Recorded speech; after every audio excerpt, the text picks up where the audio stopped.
Hey everyone, welcome to Being Well. I'm Forrest Hanson. If you're new to the show, thanks for listening today. And if you've listened before, welcome back.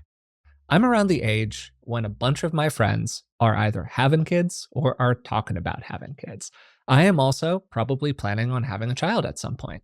And we've never really done an episode where I talked to my dad about being a dad. And I'm fortunate enough that I get to do this podcast with him. So today I'm joined by clinical psychologist Rick Hanson. How are you doing, Dad?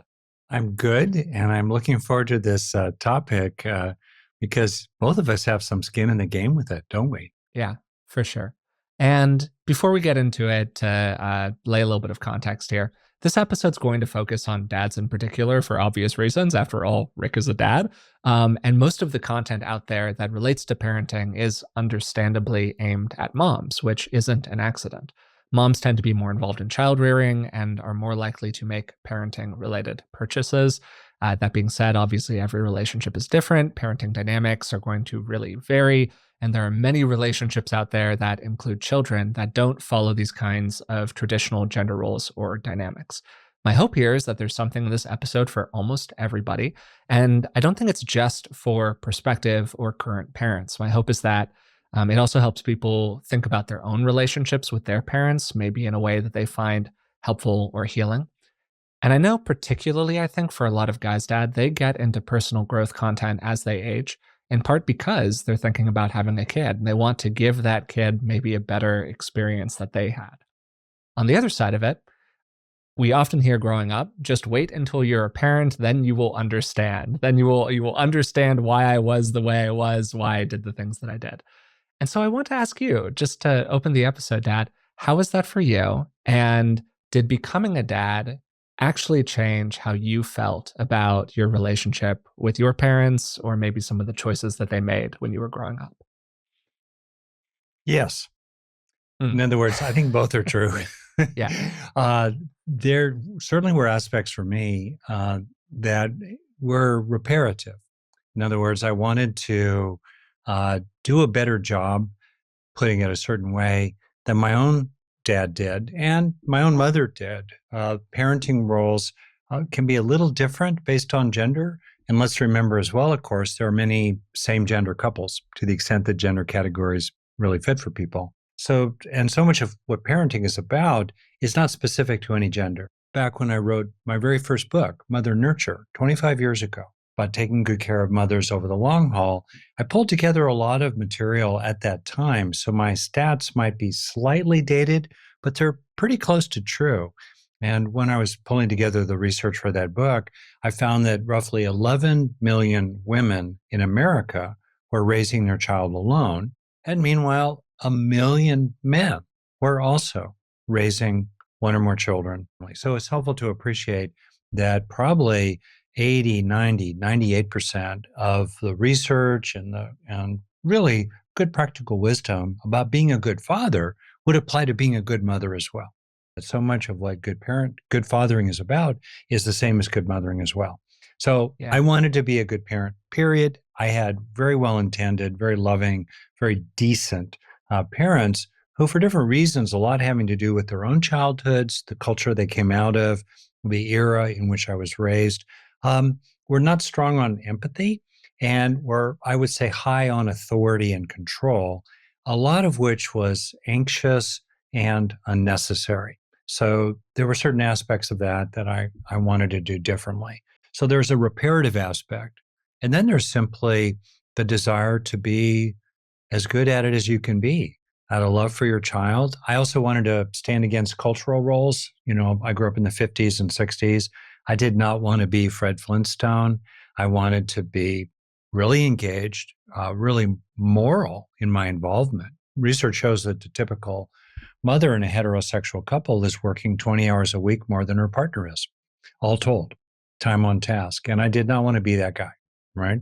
I wanted to know how to change a diaper and get good at that. So, you know, there were reparative aspects. And then there's the general aspiration, you know, to be good at it and to really honor what for most parents is the most important, the most meaningful, and also the most stressful, wearisome, disruptive, and depleting thing that they'll ever do. So maybe with that a little bit in mind, if you could go back in time and talk to yourself 6 months before I was born, 6 months before your first child popped out into the world, Yeah. what advice would you give yourself? Maybe that's a good place to start. What a sweet thing. Oh, so much about it. Well, make room for the whirlwind. And if you're having a second child, life truly is over as you know it. One child you can kind of sort of manage. Two, it's full catastrophe living a little bit. I'm tongue in cheek as stealing John Kabat-Zinn's book title. So first of all, realize that this is a really huge deal. And sometimes people have this fantasy that they're just going to, have this kid and pop them out and it'll be cool. And then everything will be back pretty much to normal, except they'll have a little buddy. No, it's a major, major, major change. So be prepared for the relentlessness of it. I would say that. Second, really, really, really super duper, let yourself fall in love with your child. Give your heart. Let your heart be taken. Be prepared for that. Um, Third, take really, really good care of your partner as best you can. If it's the mother of the child, she's been through a hormonal roller coaster. She's still in the middle of it, 6 months pregnant. There's tons of research about how hormonal systems in women just go through tremendous changes, literally as the body builds its most complex organ ever, because it's the organ that contains all the organs, and then expels it through a narrow passageway or through surgery in a process that until fairly recently was often fatal. It's a big deal. And then afterward, Yeah.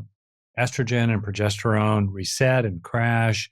Breastfeeding comes along. Any nutrients in the woman's body that are needed by the child will be given to the child. And so if they're in short supply in her, she'll get depleted. Research shows also that most mothers enter their first pregnancy already somewhat depleted of a number of important minerals and vitamins and nutrients in their body. It's a real thing. And it just keeps going. It doesn't end. So take good care of your partner, which means fourth, to take good care of your partner, you got to take care of yourself too. You have to be prepared to, particularly with some time passing, be straightforward about your own longings, your own needs.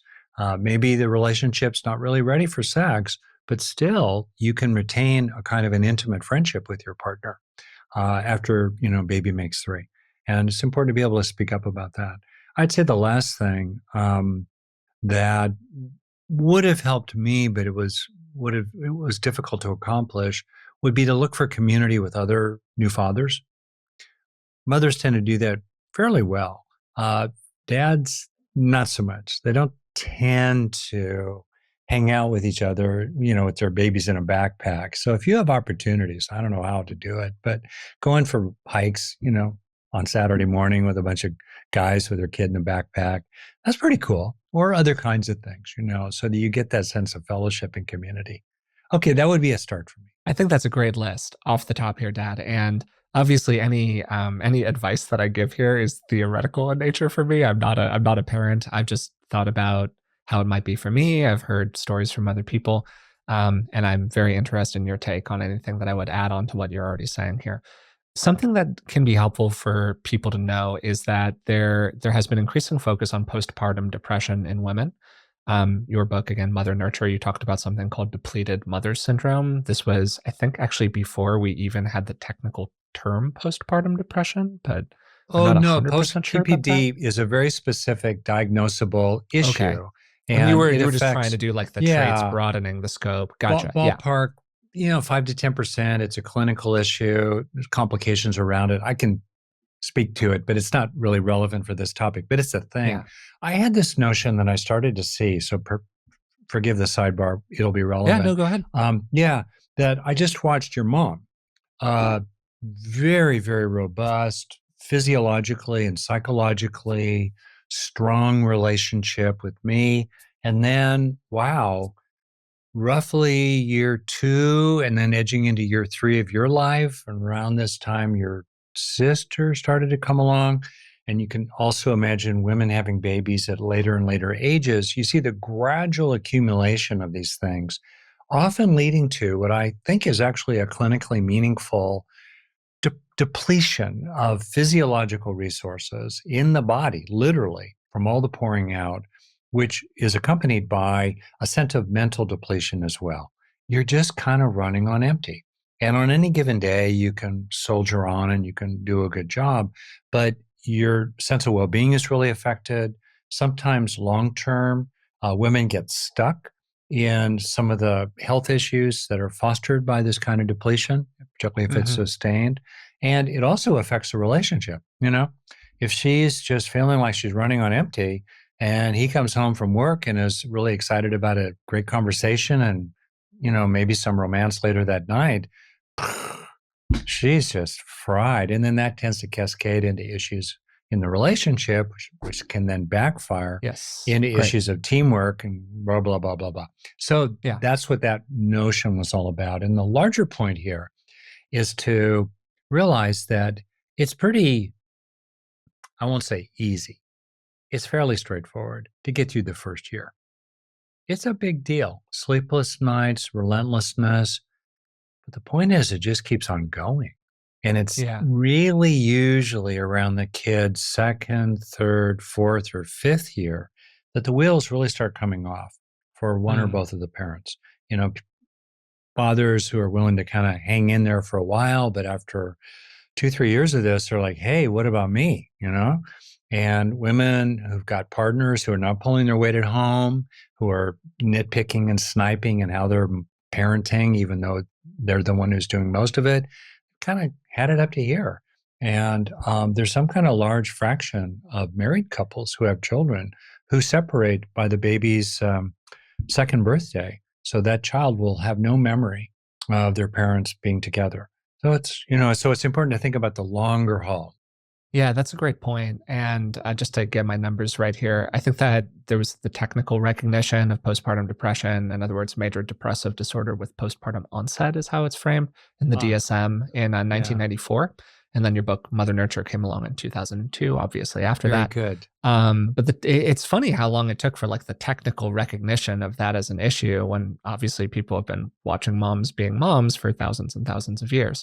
Yeah, My point in all of this, relevant to kind of what we're focusing on here, is that obviously that's a huge deal and there's increasing recognition of it. The recognition of that in men is much less common yeah, broadly in terms of understanding that as an issue. But the research suggests that about 10% of fathers develop essentially postpartum depression. For them, it's probably more tied to all the things that you're describing there, Dad, the relentlessness, the self identity changes associated with becoming a dad, the feeling of this old version of your life dying away to some extent, yeah. the sense of loss associated with that. These are all real experiences, right? And those experiences don't make you a bad dad. And I think that it's really important to just name that sort of clearly because they are so common. You can have a real question inside of yourself of what does this mean for me as a self concept standpoint that doesn't mean that you don't love your child enough. That's beautiful, Forrest. I want to kind of add a couple of points to it. First is there's this really haunting term called the mask of motherhood.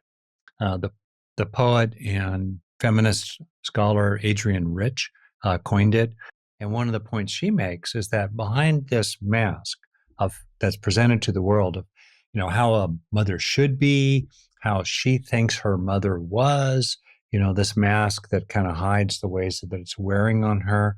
Behind that mask for mothers certainly can be a lot of weariness, a lot of just kind of having to really work hard to get out of bed every day. Also, there's a mask of fatherhood with typical gender socialization around stoicism, being tough, being a tough guy, never complaining, never whining, and so on, not really showing weakness, not being vulnerable, not being soft, not being overwhelmed by something. It can be particularly hard to reveal what's going on behind that mask. So maybe some of Mm, what we can be doing here is laying a groundwork for guys who are entering parenthood to just kind of check themselves and realize, hey, I've got to be able to talk about stuff down the road. And yeah. if you're already a dad, maybe there's a word to the wise here. Okay. Second key point to your list already of things that can wear dads down, that are stressors. One of them that I would like to add is the ways in which, for all kinds of actually biologically rooted and in some senses good reasons, you can feel pretty abandoned by your partner. There's a kind of egocentrism, I think of it, that Yeah, comes in. That's understandable. The mama bear and the baby bear. That whole world is like one big circle, and then everything out around it is sort of a means to an end of maintaining the mama bear, baby bear that is system. the unit. Yeah, for sure. Yeah. And the dad can suddenly feel ejected into some kind of orbit out there, roughly around Neptune or Pluto. And, can put up with it for a while, but it can get pretty darn wounding. And it's not even so much that, how can I put it? It's not even so much that your own desires, to be listened to or share your war stories from work or, even have sex every so often. It's not that per se. It's that you don't matter enough for her to make an effort while you watch her making all kinds of efforts for your child, which you understand, but also making lots of efforts for other people, like mom friends who are calling up to arrange some kind of play date the next weekend. And, it can really land on you. I'm speaking obviously from some experience here, but I'm not alone. I'm not alone. And being honest about, again, the kind of tender hurt in that, which is not gender typical socialization for men to talk about. I wonder about kind of two pieces with that, Dad, because I Yeah. would love to talk about that because I do think it's something that is a little underexplored when people talk about parenting. Just the dyad that tends to get created between a mom and a young child, particularly Yep. like toddler baby age. To your point earlier on, Dad, that can be disrupted if you take a more active role as a parent, as a father, if you're able to, if your work schedule allows you to, if you maybe live in a part of the world that is paid time off for fathers, maybe that's a possibility for you to be engaged in that way where that diet is just naturally disrupted because you're taking on more of the parenting role. Then that's something that can maybe actually help out that problem a little bit in kind of a way. But for many dads who were in the United States and a lot of Western countries, they're continuing to kind of be the primary breadwinner while the mom is dealing with the baby. That's a typical structure that families often have. Inside of that experience, Dad, was there anything that you did with mom or just like communicating it to make that process easier for you or to make your needs more present inside of the relationship to express yourself in that way? I was aided by my own background, in which, for For sure. example, Yeah. I was doing my PhD dissertation on 15-month-olds when you were 15 months old. So I had access to a lot of high quality research and counsel. And you were psychoeducated at the time, and so you had Yeah. a facility with this language and all of that stuff, yeah. Yeah, I was fortunate. I want to frame that as I was fortunate. And I also, by the way, for the record, want to be super clear. When I talk about the losses that can be present psychologically for fathers in their relationship with the mother of their children, let's say, I don't mean that in any way, shape, or form to diminish the impact of parenthood on mothers. I hope it's really clear at this point. I'm a really staunch Oh, advocate yeah. for mothers. And if you just step back and you think, okay, what's the one thing we could do for a generation that would truly create a kind of utopia on this planet? What's the one intervention that would have the greatest impact of all? It would be to make the care of mothers the number one public priority. It would change everything in one generation. It would be profound. It would end war. It would end poverty. It would reset the relationship in the power structure between the genders in many countries. Huge. So I'm a super advocate for that. Okay, that definitely, for the record, I came into it second in a system uh, that was really sparse. The so-called village it takes to raise a child in many countries in the world, particularly in America, many areas, is more like a ghost town. So it was really on Janome. I remember, Forrest, that when we brought you home from the hospital, you were a scheduled C-section, as you know, and we got in the car, and I thought, wow, they're just sort of letting us take this kid out of here. It is pretty wild if you think about it. Wow, they gave us the most important thing of all, a precious, vulnerable kid. Just boom, You get to go do it. No license, no real training, no mandatory training. Wow. Okay. So cutting to the chase here, what did I do? First, I did not feel left out for a really long time because I had the background, fortunately, in what I'd read in the research, and I was kind of prepared for a lot of things. And I also knew that it was really up to Jan and me to hang together because we were not supported as generations have been in the past, and including all the way in the past in our hunter-gatherer ancestors. I knew that was really on us. So I knew that I really had to come through. And it's also, my nature. I'm determined. And, I have values and I want to fulfill my values and I don't want to suck. I want to get an A. So that was all very much there for me. I found ways, Jan and I negotiated when you were just a smidge older so that I would get a kind of restorative, roughly 6 hours a week to disappear early in the morning on a Saturday and go hiking in wilderness and then come home. And we swapped it. She would get her restorative 6 hours a week, which often involved me taking care of you while we all went to the mall together, which was fine with me. And I think fine for you. Everyone adored you because were and are adorable. There you are. So I was okay with that. I do sometimes tell people that I peaked when I was like 3.5 years old. I was a very cute kid, Yeah, that's right. No, you're still peaking, brother. You Oh, really are. thanks, man. I appreciate It's true. it. It's true, actually. And then being candid, the wheels did start to come off in our relationship, which we've written about. So I can be public about it. Around the time your sister was born, the years were ticking by, maybe 4-ish years. You were approaching 4. Like I'm saying, things add up over time. And at a certain point, Jan and I had a reset. And to her enormous credit, she responded to the reset.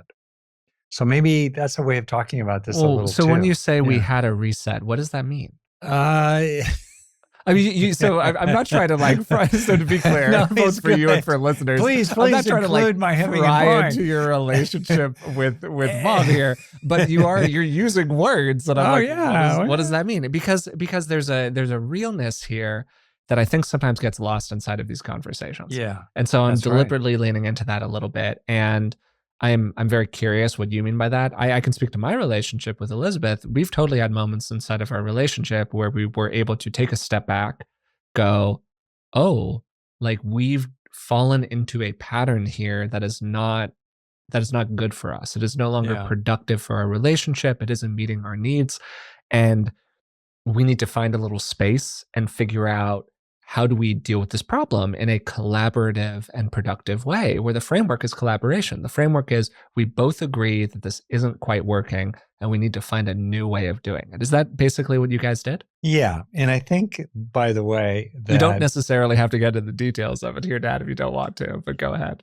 Yeah, I think that most parenting couples who've stayed together, let's say, will recognize in the tone of my voice and when I go, well, reset, they will have their own story related to that, but they will know. They will know what I'm talking about. So let me give you 2 examples, okay? Yeah. First reset was on my side. And I recall that you were still really young, 4 months old, 6 months old, and our dear friend Bob, my first rock climbing partner. So there I am, and Bob's coming to town, and we would go sailing, which was cool. And you were sitting in Mom's lap, 4, 5, 6 months old, totally dependent on her. And I said, oh, by the way, just making plans. Bob's coming to town, and he and I'll kind of go sailing, and we'll be back in time for dinner. Okay. And she just stared at me like, what? What? You're just going to leave me alone for the most of the day so you can go off sailing with your buddy? What? And I looked at her, and until you had come along, we would do stuff like that. It was no big deal. We could operate independently. That's another thing that's really important for guys to understand. Child comes along, you cannot agree to disagree. You have to collaborate. You have to work together, and you have to take into account your partner. And that's what happened for me. I looked at her and I realized that life as I knew it, as I had previously known it, was over. Total reset. And that I had to take her into account in a whole new kind of way. So that would be an example of a reset. I think that's really important. And I think there really are these turning points in people's lives. Sometimes it's in the framework of hitting bottom related to some chemical dependency. There are various other kinds of resets where you just go, got it. I need to go down a different road. Now, you may slip from time to time on that other road and find yourself back on the original road. But as soon as you realize it, maybe because somebody's pointed it out to you, and after you grumble a bit, you realize it, then you get back on the right road because you truly have made a reset. So that's really true. Second, really important point as context for the other reset is that, like many mothers, your mom is getting really depleted. There is nothing as primal and physically demanding as bearing and breastfeeding a child. Really real. Okay. So, yep, she and I had a reset. Basically, I kind of moved out of the category of fuming and sniping a little and being kind of grumpy around the edges. So I had a pretty solemn interaction with her where I was really kind of grave and serious, which is sometimes what you get to. Just like she was grave and serious toward me with that reset, when you were really little. I was grave and serious, and to her vast credit, even though she was fried, even though she was swimming upstream every day, she really took a big breath and realized that she had to take me into account too in new kinds of ways. Typically, the greatest threat to the survival of a couple is the arrival of a child. Bingo. That's factually true. Yeah. And let's also put it in context that with or without children, the actual effective divorce rate, certainly in America, is around 2 out of 3 couples. If you take the 50-50 legally married divorce rate and then you throw in people who are functionally married, let's say they owned property and had children and they parted ways, or people who are legally married and parted ways but retain that legal relationship, well, it's close to 2/3. So, if you want to beat those odds, you really have to put energy into the system because rust never sleeps. If those resets are not made, if they're necessary, that couple will probably not survive. Mm. Now, it may take finally getting the kids off to college, but the lethal blow may have happened all the way back by the time before the child entered first grade. So these are 2 really important resets. Realizing both in biology and socially constructed roles, the more independent partner really needs to take into account their vulnerable partner who's really attached to that young child. And also, the other kind of a reset, if you don't really take your partner, let's say the father, into account, including his very understandable needs to be cherished, to feel that he matters too, you don't do that at your own peril. I'll say a third peril, if I could here, that we definitely were able to manage, but couples that don't manage it get into deep trouble. You got to keep talking with each other. You need to have conversation, real conversation. Real conversation often goes out the window when kids come along. Gender roles tend to become even more polarized than ever. People now start living in separate worlds with separate people, and that kind of conversation, fun, joking, tenderness, warmth, humor, interest, feeling that the other person is interested in you, tends to go out the window when kids come along. And that mode of relating, it's not dramatic, it's day to day. But if you're not putting those 10, 20, 30 minutes a day, which is often about what it is, of real conversation into your relationship, then too, that fabric that joins you together tends to become increasingly tattered until it can finally become torn. And I think this speaks to just a really common sense piece of advice here, which is the best thing that you can do for your relationship after you have a kid is have a good relationship before you have a kid. Oh, yeah. So this is a what is it? Ounce of prevention is worth a pound of Yeah. cure situation here, because whatever you think is going to happen after popping out a child, the reality is that it's probably not going to improve your relationship. And that's a myth that a lot of people have about it. Let's have a kid. Let's think about whether or not we should get a divorce after we have a kid, and we'll see if that helps. It's not going to help, as you know, as Bad somebody who's idea. talked to a lot of couples. Yeah. Bad idea. Yeah. But related to that, it is truly something where now's the time to have some of these conversations, including like very granular conversations, Yeah. uncomfortably granular, probably from time to time. I've been with my partner Elizabeth for a long time. We have every intention of, spoiler alert, getting married, having a kid, all of this stuff. And we've wandered into the point in our relationship over the last couple of years where we've started having some of these, like, what do we want that to look like in a really practical way, conversations about everything from what's this potential kid's name, to how much time do we want to carve out for ourselves, to what do we want co-parenting to look like all of that. Do your best to really lay a foundation so you're working from something in terms of your agreements, your understandings, all of that. Also understanding that a lot of this is going to fly out the window probably the moment that a kid actually comes along, but at least you've done your homework here. Beautifully, beautifully said. And to add to it, be prepared to have a lot of fun. In other words, Love that. there's just so much about being a parent, mother or father, that's just extraordinary. It's fantastic. Mom and I had fun every day, basically, with you. It was a delight, and including in ways that led us into appreciating each other, feeling really just compassionate for what, your mom went through to, bear and birth and then nurse and rear two beautiful kids. Wow. I think I got some of that good vibes coming my way too. And just doing stuff together. You're hanging out with your adorable little kid.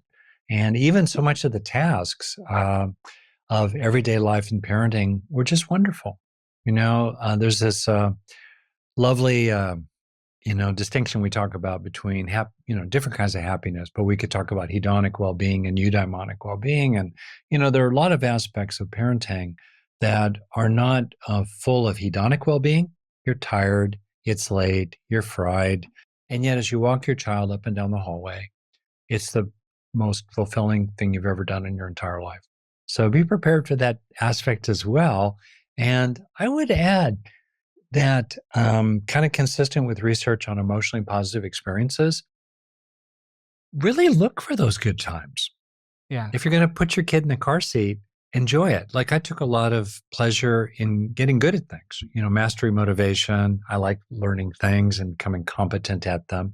So I took pleasure. I took pleasure in interactive competence, being able to be really tuned into you and really tuned into your sister as a kind of competence that I wanted to develop. It made me feel good. And also, much more importantly, it was the best possible way to be a good parent myself, which of course I cared a lot about.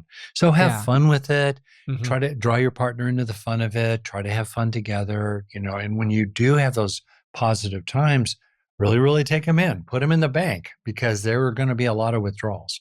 So maybe the most common email or comment that we get about being a parent or from parents, whether it's parents with young kids or prospective parents, is some version of, I really want to have a good relationship with my kids, and I'm really concerned that I'm not going to have one. Like, I'm Mm, very concerned that my kids won't like me, that I will be yeah. a bad parent, a bad dad.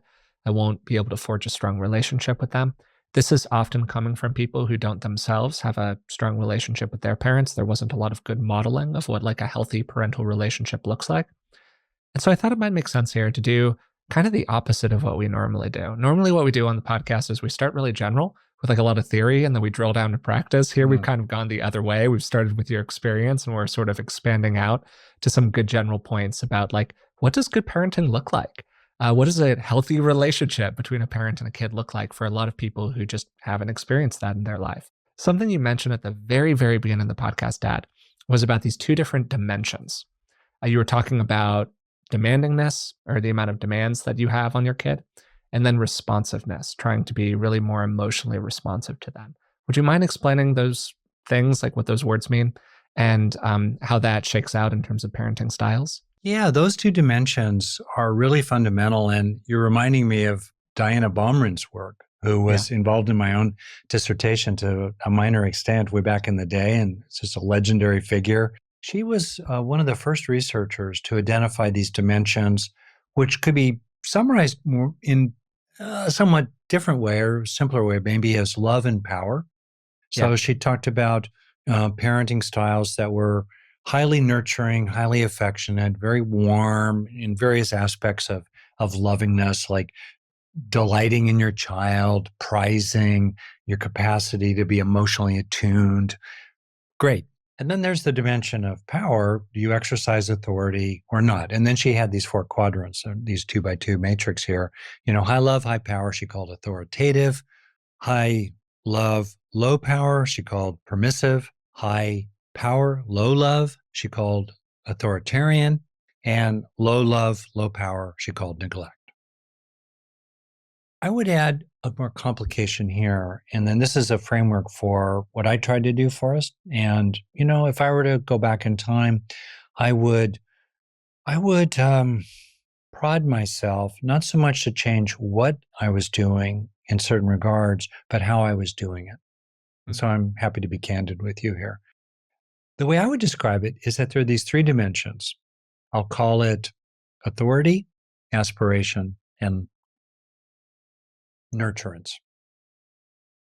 The statistically best odds pattern is high nurturance, high aspiration, moderate to low authority. And an important point here has to do with context. Because if, as I said, the village that it takes to raise a child is for you a ghost town, including those aspects in generations past of shared values and shared normative expectations for child behavior and models around you of other children meeting norms and standards, just simply that's how we do it here. There's a kind of homogeneity of expectations. But later on in life, if you're in environments where there's not much consistency around you, and in fact, a lot of the culture around you is really toward the permissive, even very laissez faire, even neglectful aspect of parenting, then it puts more and more of a burden on you if you are aiming for high aspirations. And if you have some, I would say reasonable, certainly normal range expectations for child character and behavior. First and foremost, high nurturance. High nurturance covers a lot of sins and can repair and compensate for a lot of issues. So now's the time to really focus on being expressive, warm, prizing, cherishing, empathically attuned. These are skills and also commitments that we can make now. And this is your best resource, your heart. Second dimension, aspiration. Both your mom and I have inherited really fairly significant issues that landed on our work life, our career, because our parents, just because of their own background, were not able to share certain aspirations with us. They weren't even possible. They weren't really named. We had no idea that these things were possible. So the territory of aspiration, and which involves character too. What kind of person are you becoming? There's a lot of research that shows that that's really important. Now, here's a key point. All children need tons and tons of love, tons of nurturance, but some children flourish even without any aspirational support from their parents. And some children really move into character virtues and appropriate forms of behavior without the exercise of parental power. A lot of variation in the temperament of the child that you end up with. And that has to be really taken into account. I hope I'm not boring people by really walking through some of these really important distinctions. then you're in the question of what do I do about authority? Because typically, very few children have bad memories of childhood relating to being really nurtured. But bad memories from childhood related to conflicts with parents over aspiration or authority, those tend to be remembered. It's the negativity bias. We tend to remember those episodes, and they tend to color our overall impression of our own childhood.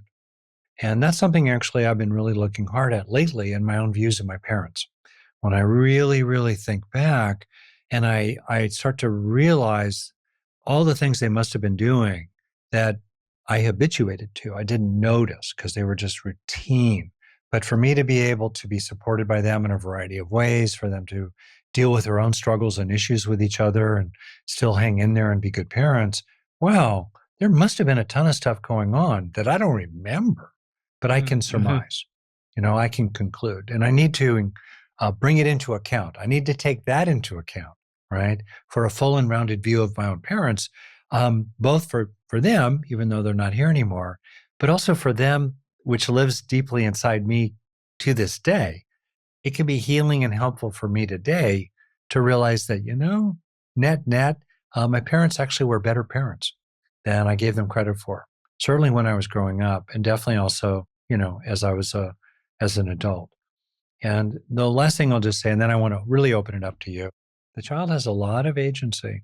Kids do stuff deliberately as 6-year-olds or 12-year-olds or certainly 15-year-olds that can really impact the family system. Kids treat their siblings deliberately in various ways that then parents have to get involved with. Kids make choices to some extent about how they approach school, to what extent they get involved in risky behavior.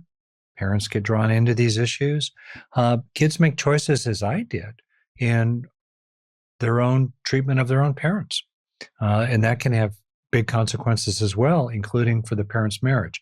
So it's important to appreciate that your children, if you're becoming a father or a mother, your children will have agency as well, but they don't have the same moral culpability.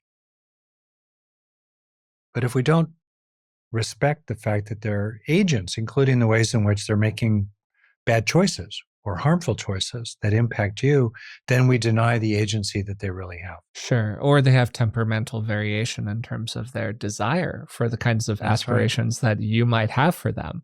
Yep. That's And right. this, I think, gets to like two just pretty common sense points, but ones that it's really important to say during a podcast like this one.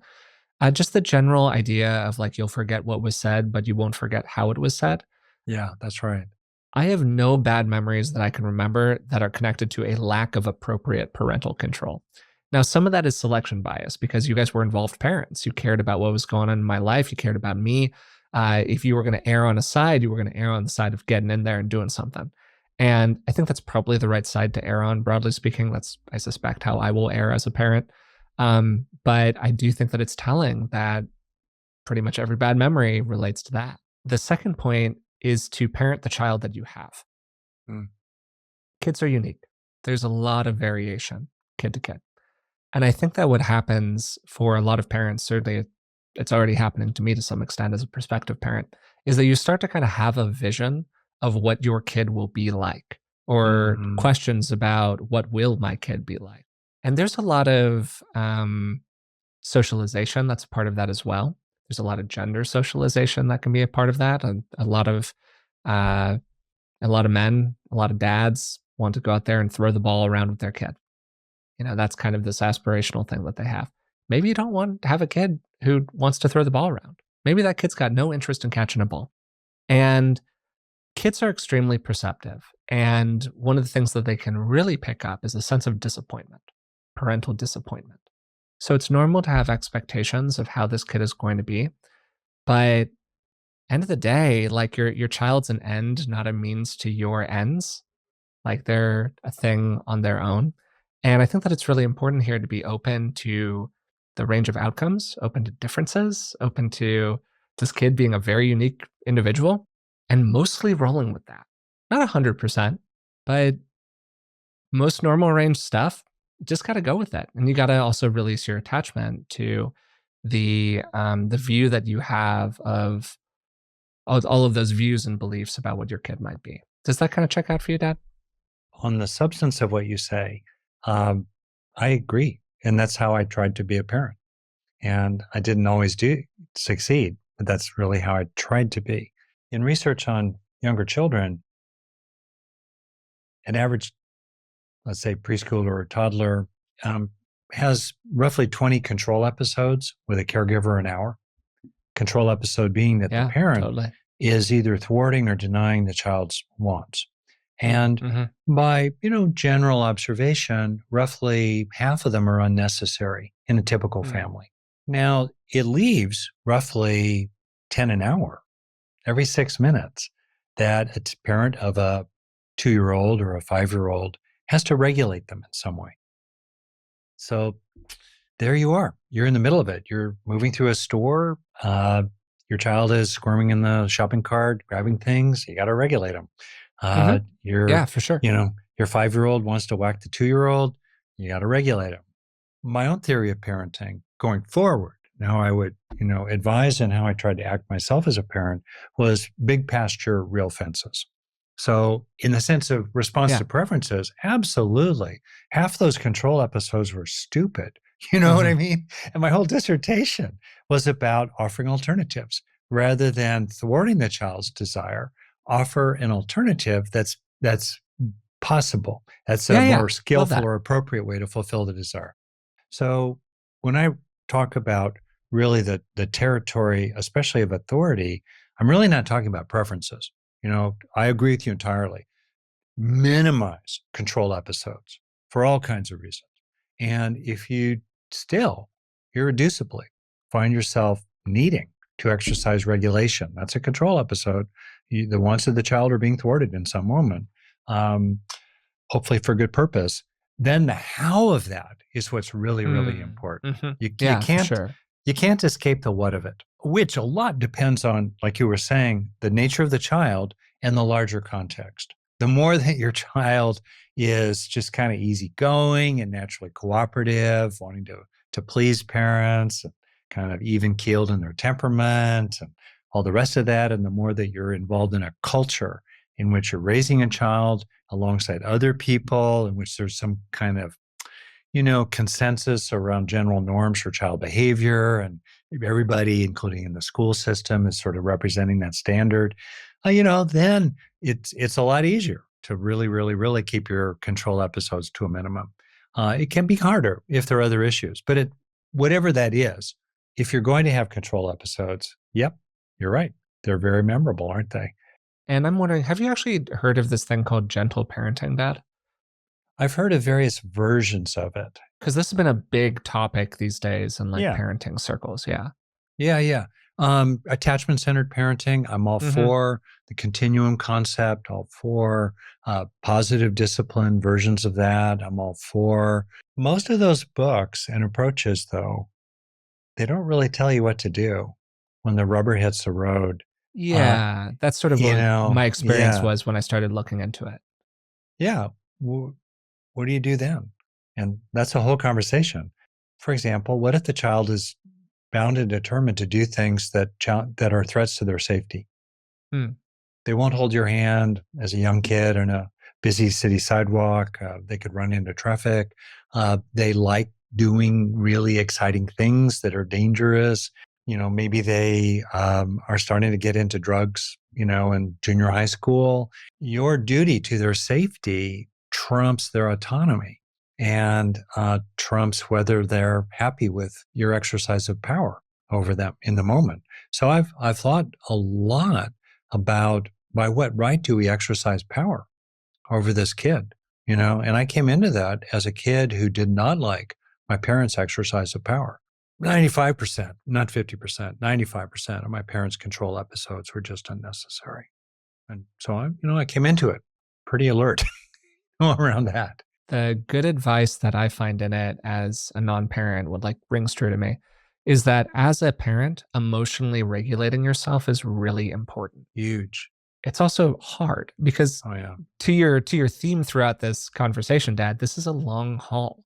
You're not just doing this for a month or for a year. You're in it for 18 years at the very least. And most are in it for a lot longer than that.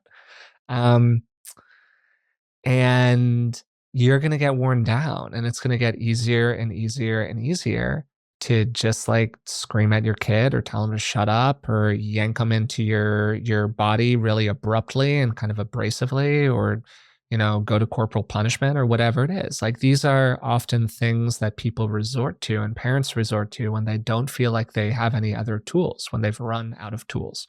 They either haven't educated themselves about the alternative tools, or they've just gotten to the end of their rope and they're like, well, if nothing else works, I guess this is what I have to do now in order to whatever. And I think that it's that fill in the blank, that whatever, that is actually really worth taking a look at. Like, do you feel like you need to control your kid because your kid is actually unsafe? Or do you feel like you need to control your kid because you want to control your kid?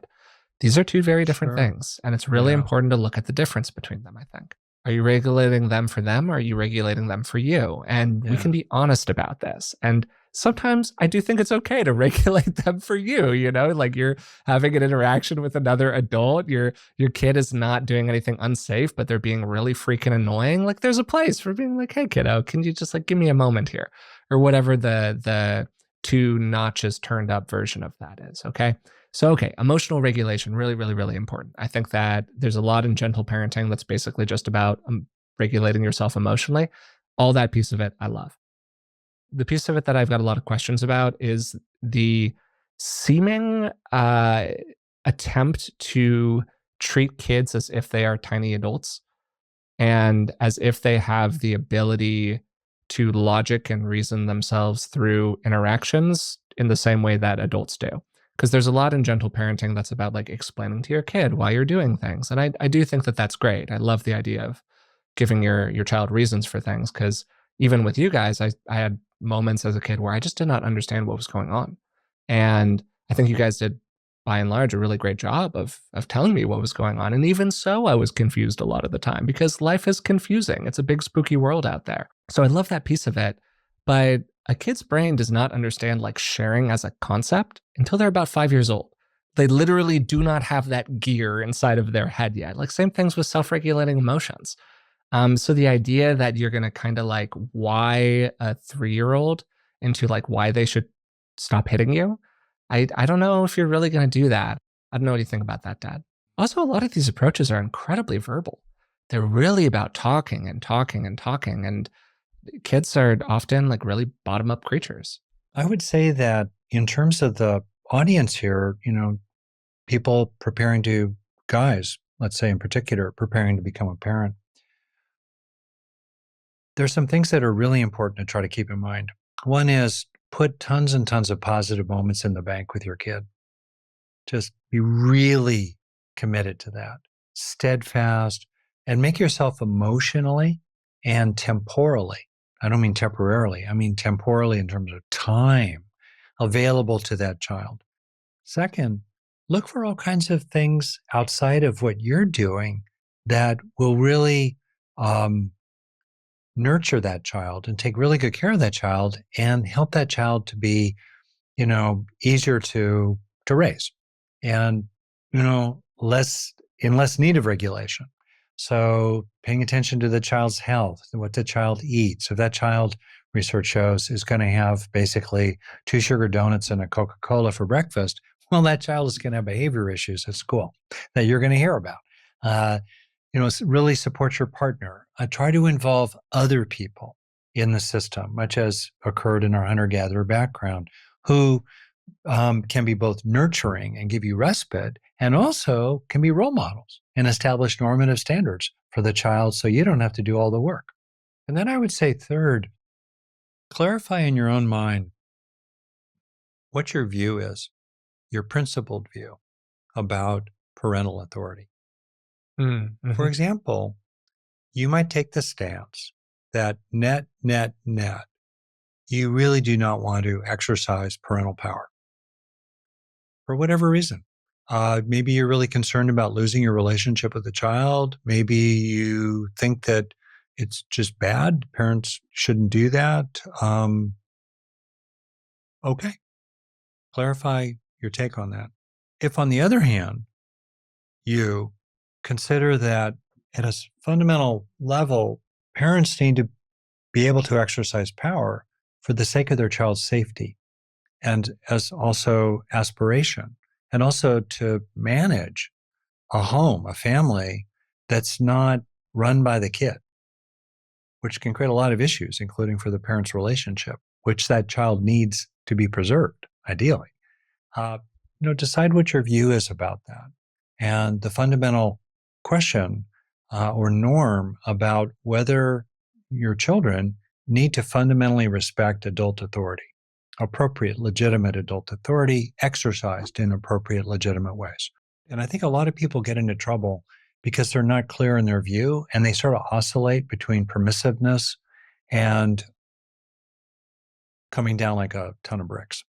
And it's a lot better to know what your stance is and then ask yourself, how am I going to uh, work with my partner? Because if you have a partner who really is not committed to parental authority as a value, doesn't see its point, or just doesn't want to, get into any kind of a conflict with the child, that could be a parent, kind of a permissive parent that's really easygoing.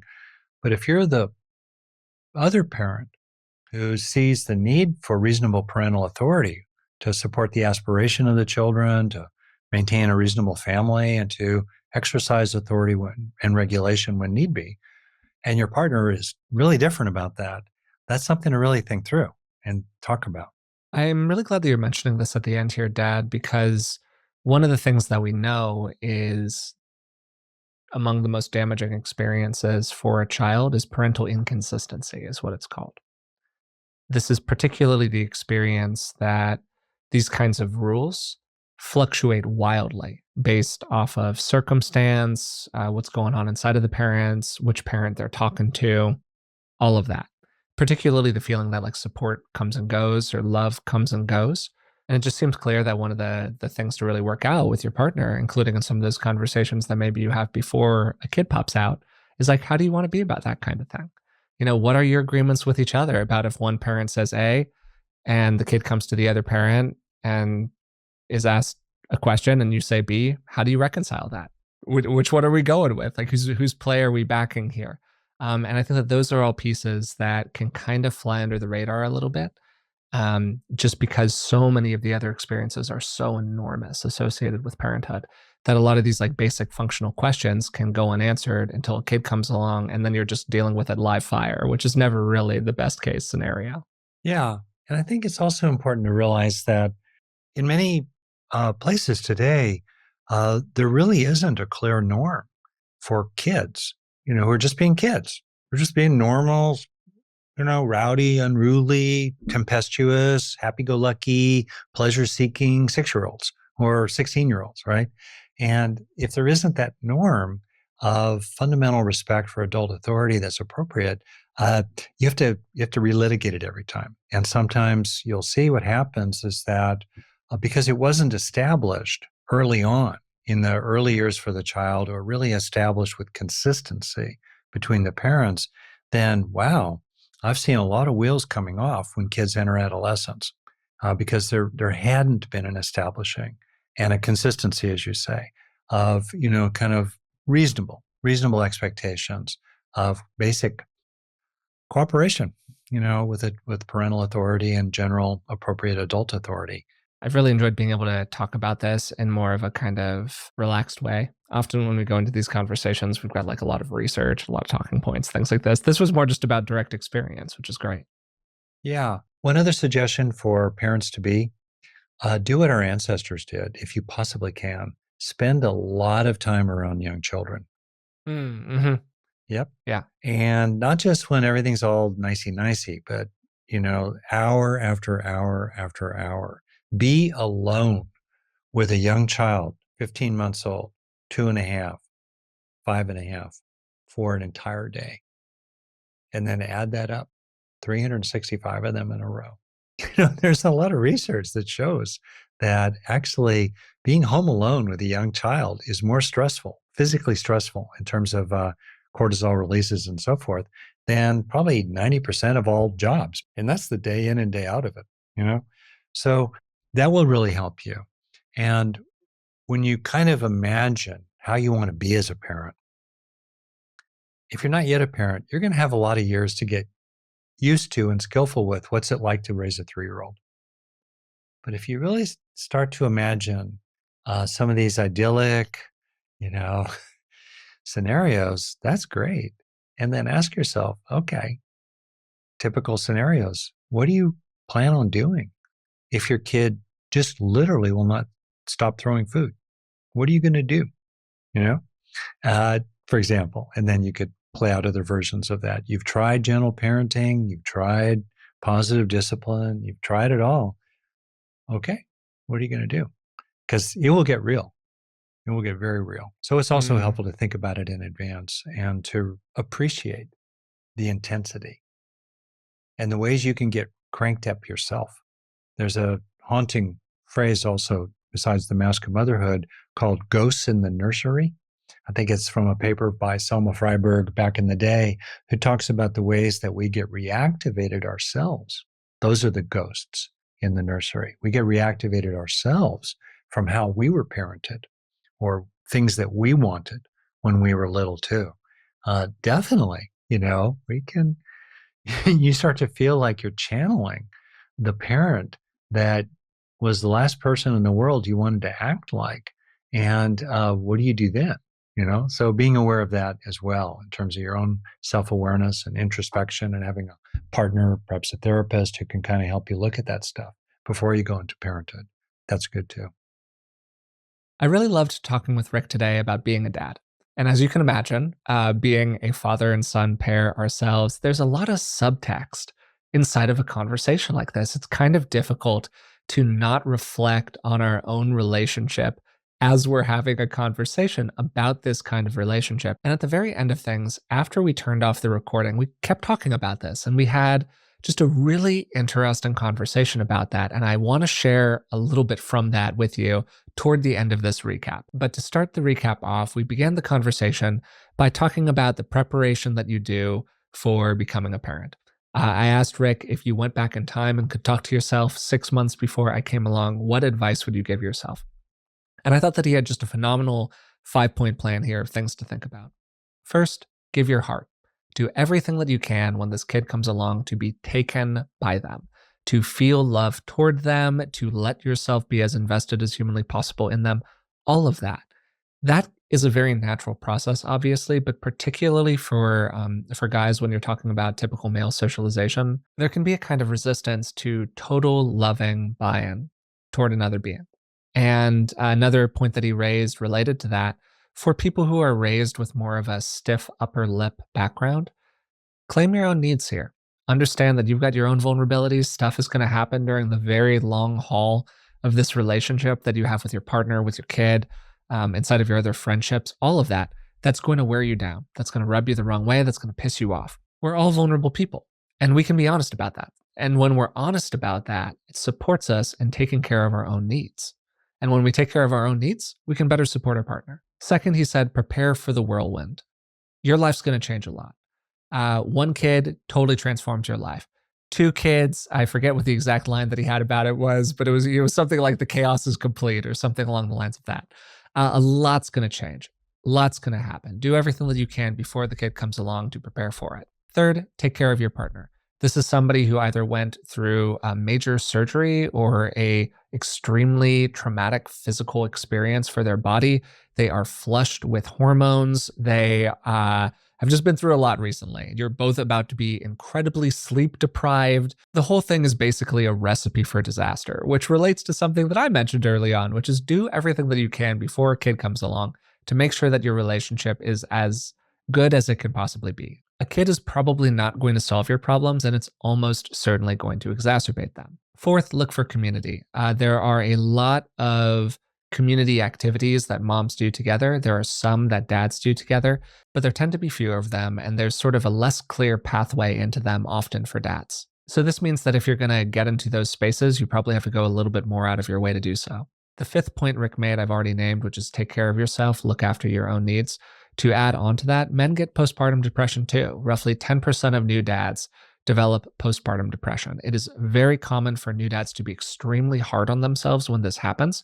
And Being frank about it, it's not uncommon for there to be a sense of kind of buyer's remorse associated with having a kid because your life changes so dramatically. It's important to acknowledge this just as like a human experience. It doesn't mean you're a bad person, it doesn't mean you're a bad dad. You're doing the best that you can. Related to that, your self concept is going to totally transform based off of this, and that could be a pretty fraught process for people. One of the things also that Rick mentioned early on was how having a kid often creates a natural dyad between mom and child that the dad can kind of feel like he's a little bit on the outs of. This is particularly going to be the case if the dad is in more of that traditional breadwinner role, as opposed to being involved more in the direct raising of his kid. And the more involved that dad becomes in raising his kid, the less he's going to feel that way. So, hey, this is a natural nudge to, of course, be as involved as you can in the life of your child and do everything that you can to support your partner inside of that process. And it also raises this as an important issue to talk about inside of your relationship if you feel it start to come up. The key point here comes down to communication. Are you able to talk with your partner about these kinds of issues? Are you able to set expectations, maintain healthy boundaries, all of that good stuff that we talk about on the podcast all the time? But this is often complicated by classic male gender socialization. We are often taught to not express vulnerability, to express those needs to other people, to go to our partner who we see doing an incredible amount of work, being completely flooded as is, and to then from that position make like a vulnerable request of them when they already seem overwhelmed. Like, man, that's a really hard thing to do. And you also need to be pretty judicious about how you do it. And this took us to a story that Rick had about a couple of resets in his relationship with my mom, Jan, when they were able to take a step back from what was going on, evaluate the relationship that they had started to create inside of that parental space, and make some deliberate choices about how they wanted it to be in the future. And they were able to really look at it in a way that allowed them to both be supportive of each other, see the different needs that they both had, see the ways in which those needs were not getting met, and then make a choice about how they actually wanted things to be in the future. This then took us to the part of the conversation that it was focused on building a strong relationship with your kids and the kinds of parenting styles that tend to lead to good outcomes, not just for children generally, but for the relationship that parents have with their children. This took us to some work from psychologist Diana Baumrind, which was done in the 1960s, that tracked these two different metrics. The first was responsiveness, and the second was demandingness. You can probably understand both of these intuitively. Responsiveness basically just speaks to how responsive the parent is to the needs of their child and how they respond when their child has needs. In other words, like, are they more punishing? Are they more supportive? Are they more emotionally attuned? What's going on there? And then demandingness refers to expectations. Do the parents enforce rules, have boundaries, set expectations, all of that stuff? And the basic conclusion here is that authoritative parenting, in other words, parenting that is high in both responsiveness and demandingness, there's a lot of love and there's also clear boundaries, tends to lead to the best outcomes for kids. Around this point in the conversation, I mentioned something about parenting the child that you have, not the child that you wish you had, not the child that you kind of imagined before you had a kid, not the kid that you saw in the catalog, the actual one that popped out into the world and into your life. Kids are incredibly perceptive, and they are particularly perceptive of disappointment. It's normal to have expectations of what your child is going to be like, and then they appear, and most of those bets are off. So it's really important here to be open to differences, to variety, and a lot of this just gets down to preferences. Every kid is going to be different. Some kids are going to want to play with trucks, some are going to want to play with dolls, some are going to be extroverts, some are going to be introverts. And we can't really change temperament, even if we wanted to. We just have to kind of roll with the punches. And this is what took Rick and me to a really interesting conversation that we had after we turned the camera off. Because a big question in the space right now is how much parental authority is the right amount of parental authority. We can all, I think, basically accept that it's appropriate for a parent to tell their kid to not hit another kid. That's a place where we can display some parental authority. But a second ago, I just said it's maybe not as appropriate and you should just kind of roll with it if your kid prefers to play with a truck rather than playing with a doll or vice versa. One of those is a value, don't hit other kids. The other is a preference, trucks versus dolls. But clearly the line between those two things, a value and a preference, is a pretty thin one. And this is then complicated by all of the material that parents bring to raising their kid. Speaking personally, the mistakes that I make with my kid are probably going to be along the lines of being a little too free range with them about some academic pursuit things, really encouraging them in the direction of forming strong relationships with other kids, really trying to be sociable, really trying to be engaged, really investing in those relationships. I'm going to nudge them in that direction, maybe even a little too far. Why am I going to do that? Because I had my own experiences growing up, and most of my painful experiences were related to feeling like I wasn't connected enough to other kids, feeling essentially like a bit of a social outcast. And I don't want my kid to have that same pain. So I'm going to nudge them in a direction that I think could maybe do something about it. But what if I have a little introvert, right? Is that a value or a preference? And as we were talking about after the episode, Rick mentioned that he kind of wished that somebody in his orbit, a parent, a mentor, somebody like that, had had more aspiration for him, particularly academically. He went to college at the age of 16. He was incredibly successful. There were a million doors open for him. And he kind of just didn't really walk through any of them because he didn't really recognize it as a possibility that you could apply to a master's program at some Ivy League university or something like that. That just wasn't what people in his orbit did. So he didn't really consider it. So when it came time to raise me, wow, there was a real focus on academic achievement. On the one hand, that's of value. On the other hand, it's just kind of projection, right? Like it's just interpreting from your own experience and placing it onto your kid. And what if your kid cares about that less than you do?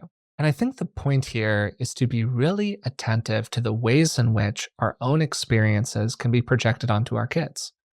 And what I'm taking away from all of this as somebody who hopes to be a parent in the future is to be really attentive to my own vulnerabilities and my own preferences and the ways in which I can easily project that onto a kid who may or may not care about the same things that I do.